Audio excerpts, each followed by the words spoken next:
और वही तुम अपने परमेश्वर यहोवा के सामने भोजन करना और अपने अपने घराने समेत उन सब कामों पर जिनमें तुमने हाथ लगाया हो और जिन पर तुम्हारे परमेश्वर यहोवा की आशीष मिली हो, आनंद करना।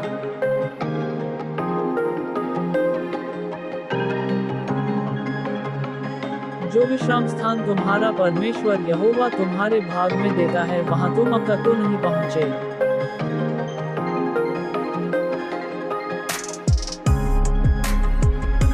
परंतु जब तुम यरदन पार जाकर उस देश में जिसके भागी तुम्हारा परमेश्वर यहोवा तुम्हें करता है बस जाओ, और वो तुम्हारी चारों ओर के सब शत्रुओं से तुम्हें विश्राम दे, और वहां तुम अपने अपने बेटे बेटियों और दास दासियों सहित अपने परमेश्वर यहोवा के सामने आनंद करना, और जो लेवियों तुम्हारे फाटकों में रही वह भी आनंद करे, क्योंकि उसका तुम्हारे संग कोई निज भाग व अंश न होगा। इन बातों को जिनकी आज्ञा मैं तुझे सुनाता हूँ चित लगाकर सुन, कि जब तू वह काम करे जो तेरे परमेश्वर यहोवा की दृष्टि में भला और ठीक है, तब तेरा और तेरे बाद तेरे वंश का भी सदा भला होता रहे। जब तेरा परमेश्वर यहोवा उन जातियों को जिनका अधिकारी होने को तू जा रहा है तेरे आगे से नष्ट करे, और तू उनका अधिकारी होकर उनके देश में बस जाए,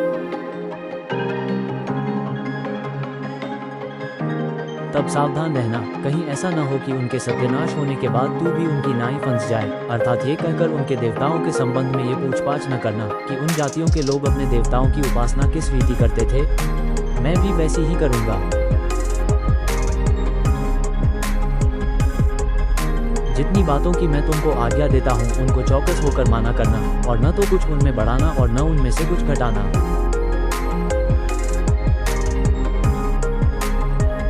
परमेश्वर के वचनों का पालन ही आशीष, सुरक्षा और सच्चे जीवन का मार्ग है।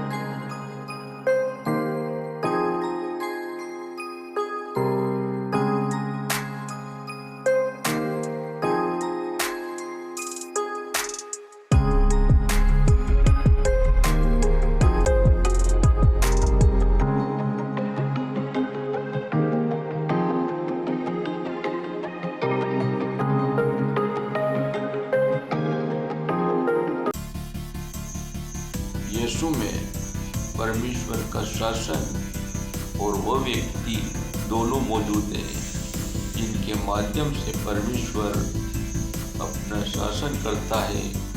यीशु ने आंदोलन के आरंभिक सदस्यों के लिए यीशु के पुनरुत्थान और स्वर्गारोहण ने उन्हें परमेश्वर के सर्वोच्च शासक के रूप में स्थापित किया।